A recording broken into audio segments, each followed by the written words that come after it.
மதுரை மாகாளிப்பட்டியிலிருந்து மாநகரம் சென்னைக்கு வந்த கருப்பு சூரியன். அரசியலில் ஆளுமை மிக்க தலைவர்கள் இருக்கும் போதே களத்தில் குதித்த நெருப்பு சூரியன். சினிமாவில் அரசியல் செய்ய தெரியாதவர், அரசியலில் சினிமா போல நடிக்க தெரியாதவர். கதாநாயகனாக தோன்றிய முதல் படம் மட்டுமல்ல, இருட்டில் இருந்த பலரை வெளிச்சத்திற்கு கொண்டு வந்ததில் இவர் ஒரு அகல் விளக்கு, வெளிச்சம் குறையாத பகல் விளக்கு. தவிக்கும் நெஞ்சங்களின் தவிப்பறிந்து தர்மங்கள் செய்ததால் இவர் ஏழை ஜாதி.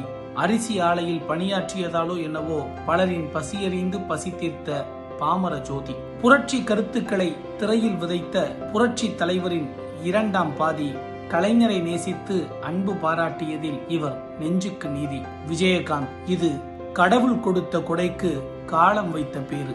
விஜயகாந்த். இது கடவுள் கொடுத்த கொடைக்கு காலம் வைத்த பேரு. கோடான கோடி மக்களின் நினைவு புத்தகத்தில் இவர் எப்போதும் நிரந்தர வரலாறு.